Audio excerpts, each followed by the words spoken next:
নমস্কার সকলকে English learning চ্যানেলে স্বাগত। আমরা শিখছি টেন্স।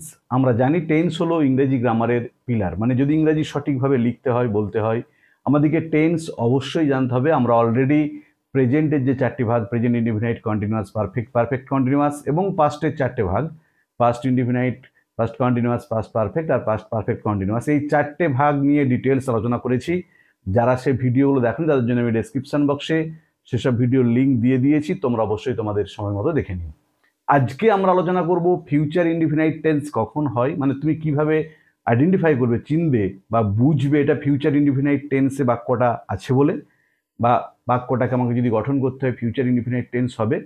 তারপরে তুমি কিভাবে সেন্টেন্সটা গঠন করবে, মানে বাংলা থেকে ইংরেজিতে ট্রান্সলেশনই বলো বা তুমি নিজের থেকে কোনো একটা বাক্যকে গঠন করছো, সেক্ষেত্রে সেন্টেন্স স্ট্রাকচারটা কী হবে, তার সাথে সাথে তোমাদেরকে টেন্স ট্রান্সফরমেশন, কীভাবে টেন্স চেঞ্জ করতে হয়। ধরো তোমাকে একটা ফিউচার ইনডিফিনাইটে বাক্য দিল, সেটাকে বললো পাস্ট ইনডিফিনাইট, প্রেজেন্ট কন্টিনিউয়াস করো, কিভাবে এই চেঞ্জগুলো করতে হয় তা নিয়ে ডিটেলস আলোচনা করব। তাই তোমরা ভিডিওটা স্কিপ না করে অবশ্যই প্রথম থেকে শেষ পর্যন্ত দেখবে। আর যারা চ্যানেলটা প্রথম দেখছো বা চ্যানেলটা এখনও সাবস্ক্রাইব করোনি, তারা অবশ্যই চ্যানেলটা সাবস্ক্রাইব করে পাশে থাকা বেল বাটনটা প্রেস করবে, যাতে পরের ভিডিওগুলো আপলোড করার সাথে সাথে তোমাদের কাছে নোটিফিকেশনটা পৌঁছে যায়। আমি অলরেডি এলিমেন্টারি ইংলিশ বা বেসিক ইংলিশের গ্রামার, আর্টিকেলের ব্যবহার, প্রিপোজিশনের ব্যবহার বা কনফিউজিং ইংলিশ নিয়ে ডিটেলস আলোচনা করে ভিডিও আপলোড করেছি। যারা সে ভিডিওগুলো দেখোনি তাদের জন্য আমি ডেসক্রিপশন বক্সে সেসব ভিডিওর লিঙ্ক দিয়ে দিয়েছি, তোমরা অবশ্যই তোমাদের সময় মতো দেখে নিও। তাহলে আজকে আমাদের আলোচনা বিষয় হলো ফিউচার ইনডিফিনাইট টেন্স, যার আরেক নাম্বার আমরা জানি ইনডিফিনাইটকে বলা হয় সিম্পল বা সিম্পল ফিউচার টেন্স। যেমন প্রেজেন্ট ইনডিফিনাইটকে বলা হয় সিম্পল প্রেজেন্ট, পাস্ট ইনডিফিনাইটকে বলা হয় সিম্পল পাস্ট, তেমনি ফিউচার ইনডিফিনাইটকেও বলা হয় সিম্পল ফিউচার টেন্স। তাহলে প্রথমে জানবো ফিউচার ইনডিফিনাইট বা সিম্পল ফিউচার টেন্স কখন হয়। দেখো কি লিখেছি, কোনো কাজ, ফিউচার মানে আমরা জানি ভবিষ্যৎ, কোনো কাজ ভবিষ্যতে বা পরে সাধারণভাবে হবে বা ঘটবে বোঝালে ভার্বের ফিউচার ইনডিফিনাইট বা সিম্পল ফিউচার টেন্স এর রূপ হয়। আবার বলছি যে কোনো একটা কাজ ভবিষ্যতে সাধারণভাবে হইবে বা ঘটিবে বোঝালে ভার্বের ফিউচার ইনডিফিনাইট বা সিম্পল ফিউচার টেন্সের রূপ হয়। তাহলে তোমাকে যখন একটা সেন্টেন্স দিল বাংলা থেকে ইংরেজিতে ট্রান্সলেশন করতে, বা তুমি ধরো কোনো একটা রাইটিং লিখছো, সেখানে একটা সেন্টেন্স গঠন করছো ফিউচার টেন্সে ভবিষ্যতে, তুমি হয়তো বুঝতে পারলে না বাক্যটা কিসে আছে, ফিউচার ইনডিফিনাইটে আছে না ফিউচার কন্টিনিউয়াসে আছে না ফিউচার পারফেক্টে আছে। তার জন্য আমাদেরকে কি করতে হবে, যে ক্রিয়াপদটা আমরা বাংলাতে পাচ্ছি, বা যখন আমি মনে মনে বাংলায় সেন্টেন্সটা ভাবছি যেটাকে ইংরেজিতে আমি লিখবো, তার ক্রিয়া রূপটা দেখতে হবে। দেখো মূল ক্রিয়ার শেষে ইবো বা ইবে থাকিবে, খুব ভালো করে মনে রাখবে। মূল ক্রিয়াপদটা বাংলাতে, সে ফুটবল খেলিবে, আমি ফুটবল খেলিব, সে বিদ্যালয়ে যাইবে, তারা মেলায় যাইবে, তাহলে মূল ক্রিয়ার শেষে ইবো বা ইবে থাকিবে। যখনই তোমরা বাংলা বাক্যটাকে পড়ে দেখলে ক্রিয়ার শেষে ইবো বা ইবে আছে, বা তুমি মনে মনে যে বাক্যটাকে ইংরেজিতে লিখবো বলে গঠন করছো, আমরা প্রথমে জেনারেলি বাংলাটা ভেবে নিই, তাহলে যখন বাংলাটা ভাবছি সেখানে ক্রিয়ার যে রূপটা দেখতে পেলাম, যদি দেখি ক্রিয়ার শেষে ইবো বা ইবে রয়েছে, তখন আমরা কনফার্ম হলাম যে বাক্যটা ফিউচার ইনডিফিনাইট টেন্সে রয়েছে। যদি কেউ ওটা না পড়ে বুঝতে পারো যে ভবিষ্যতে কোনো কাজ সাধারণভাবে হবে বা ঘটবে, এটা যদি পড়ে না বুঝতে পারো, তখন ক্রিয়ার রূপটা আমরা ভালো করে পড়ে নেবো বা দেখে নেবো, তাহলেই কিন্তু আমরা শিওর হয়ে যাব বাক্যটা কোন টেন্সে আছে।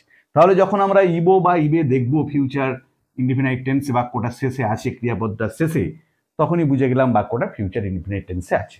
এরপরে যখন ফিউচার ইনডিফিনাইট টেন্সে আছে, আমাকে যে ট্রান্সলেশনটা করতে হবে, বা আমি যখন একটা বাংলা থেকে ইংরেজিতে বাক্যকে ট্রান্সলেশন করছি, বা ধরো কোনো একটা সেন্টেন্স লিখছি ইংরেজিতে, সেক্ষেত্রে সেন্টেন্স স্ট্রাকচারটা কি হবে ফিউচার ইনডিফিনাইটে, ভালো করে খেয়াল করবে। প্রথমে বসবে সাবজেক্ট মানে এস, তারপরে তো বসবে শ্যাল বা উইল। এক্ষেত্রে মনে রাখবে আমি মোডালের ব্যবহার নিয়ে ডিটেলস আলোচনা করে অলরেডি ভিডিও আপলোড করেছি, লিঙ্ক আমি ডেসক্রিপশন বক্সে দিয়ে দিয়েছি, তোমরা দেখে নিও। শ্যাল কোথায় বসবে, জেনারেলি ফার্স্ট পার্সনের পরে, মানে আই আর উই, আমি আমরার পরে শ্যাল বসে, সব ক্ষেত্রে কিন্তু নয়, যখন জোর দিয়ে বোঝাবে তখন কিন্তু উইল বসবে। তাহলে প্রথমে সাবজেক্ট, তারপরে শ্যাল বা উইল, শ্যালটা কোথায় বসে বলে দিলাম, ফার্স্ট পার্সনের পরে, বাকি সব ক্ষেত্রে বসবে উইল। তাহলে এটা সোজা, ফার্স্ট পার্সনের পর আমি আমরার পরে শ্যাল বসবে। আমি বললাম কি শুধুমাত্র আমি আমরার পরে শ্যাল সবসময় বসবে সেটাও নয়, কিন্তু যখন আমরা স্পেশাল ট্রেস দেবো সেক্ষেত্রে কিন্তু উইলও হতে পারে। ওই জন্য আমরা মোডালের ব্যবহারের যে ভিডিওটা আমি লিঙ্কটা দিয়েছি, খুব ভালো করে দেখে নেব, ওখানে কিন্তু একদম ডিটেলস আলোচনা করা আছে। আর বাকি ক্ষেত্রে উইল বসবে, তাহলে সাবজেক্ট হলো, তারপরে শ্যাল বা উইল হলো, তারপরে V1 মানে ভার্বের প্রেজেন্ট ফর্ম, ভালো করে মনে রাখবে ভার্বের সবসময় ফিউচার টেন্সে প্রেজেন্ট ফর্মটা হবে। তারপরে কি হবে, আদার পার্ট অফ দ্য সেন্টেন্স। মনে রাখতে হবে এখানে ভার্বের শেষে, যেমন প্রেজেন্ট ইনডিফিনাইট টেন্সে কি হচ্ছিল, subject third person singular number হলে ভার্বের শেষে এস বা ইএস যোগ হচ্ছিল। এক্ষেত্রে কিন্তু এস বা ইএস কিছু যোগ হবে না, শুধুমাত্র মেন ভার্বটা, মানে ধরো গই বসবে, কখনো গোজ বসবে না, এটা খেয়াল রাখতে হবে। গোজ কিন্তু হবে না, মানে subject third person singular number হলেও কিন্তু ভার্বের সাথে এস বা ইএস যুক্ত হবে না, শুধুমাত্র গোটা মানে শুধুমাত্র ভার্বের প্রেজেন্ট ফর্মটাই বসবে। তারপরে আদার পার্ট অফ দ্য সেন্টেন্স। এরপর আমি তোমাদের কয়েকটা এক্সাম্পল দিয়ে দেখিয়ে দিচ্ছি, তারপরে টেন্স ট্রান্সফরমেশন করে দেখাবো কিভাবে টেন্স ট্রান্সফরমেশন করতে হয়। দেখো আমি এখানে 3টে এক্সাম্পল দিয়েছি। আমরা বিকালে ফুটবল খেলিব, তুমি আগামীকাল বিদ্যালয়ে যাবে, সে সন্ধ্যায় ইংরেজি পড়িবে। 3টেই দেখো ভবিষ্যতের কোনো একটা কাজ সাধারণভাবে হবে বা ঘটবে। এক্ষেত্রে বিকালে ফুটবল খেলিব, এখানে তুই আগামীকাল বিদ্যালয়ে যাব, আর সে সন্ধ্যায় ইংরেজি পড়িবে।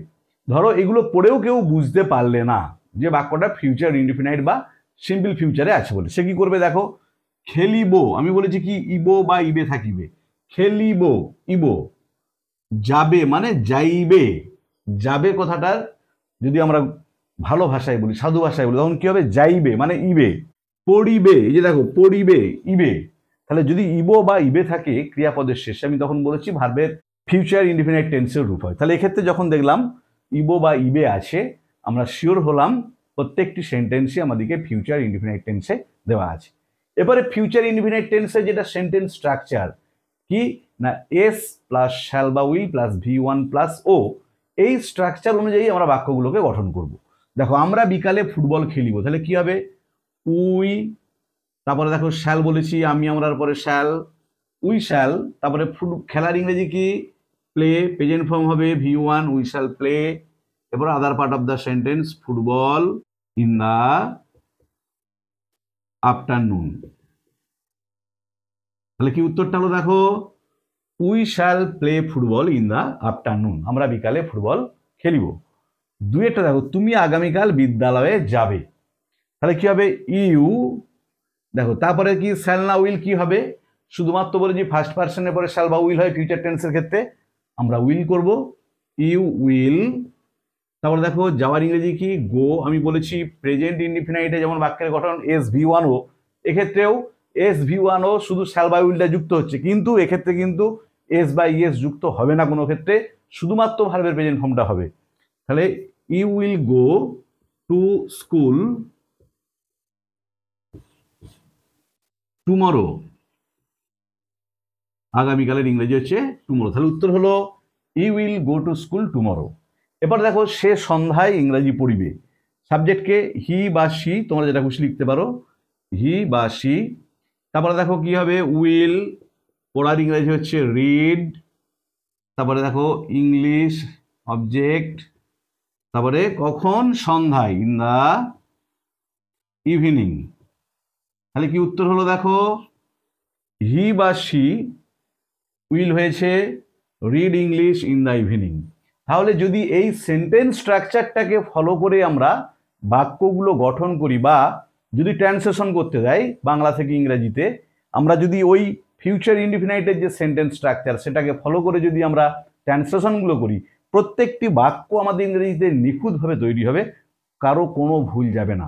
আর আমি তোমাদের বলবো তোমরা বাড়িতে প্রত্যেক দিন প্রত্যেকটা টেন্স থেকে, একদম প্রেজেন্ট ইনডিফিনাইট থেকে শুরু করে আজকে যে ফিউচার ইনডিফিনাইট পর্যন্ত আমরা শিখছি, প্রত্যেকটা টেন্স থেকে একটা দুটো করে বাক্য নিজেরা ছোট ছোট করে গঠন করবে, নিজেরাই এক্সাম্পল হিসাবে বা বাংলা থেকে ইংরেজিতে তোমরা ট্রান্সলেশন করবে এবং টেন্স চেঞ্জ করবে। আর যখন পড়বে তোমরা কম্পেয়ার করে পড়বে, মানে ধরো ইনডিফিনাইটগুলো পড়ছো, 3টে ইনডিফিনাইট পড়লে বা তার সঙ্গে কন্টিনিউয়াস পড়লে, মানে একবারে যদি পড়ো তাহলে কম্পেয়ার করে পড়লে খুব ভালোভাবে মনে থাকবে বিষয়টা।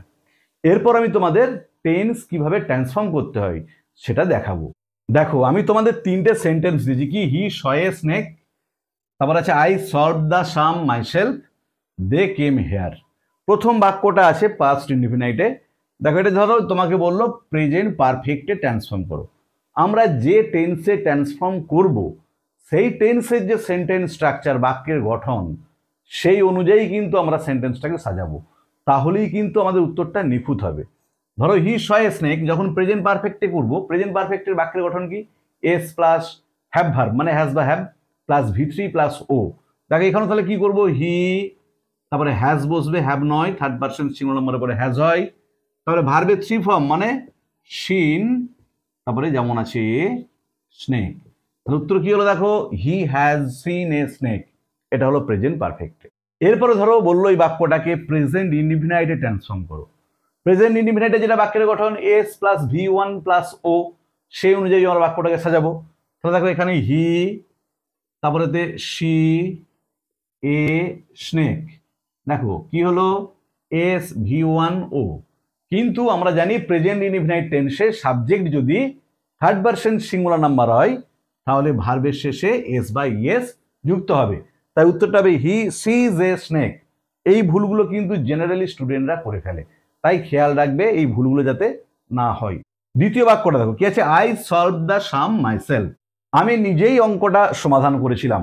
ধরো এই বাক্যটা দিয়ে বললো এটাকে ফিউচার ইনডিফিনাইটে ট্রান্সফর্ম করো, তখন কি হবে দেখো, ফিউচার লিমিটে যেটা বাক্যের গঠন আজকে শিখলাম আই শ্যাল, এবারে দেখো সলভড, এটা পাস্ট ইনডিফিনাইটে ছিল বলে সলভড ছিল, এর আমরা প্রেজেন্ট ফর্ম লিখবো, তাহলে কি লিখবো, I shall solve the sum myself.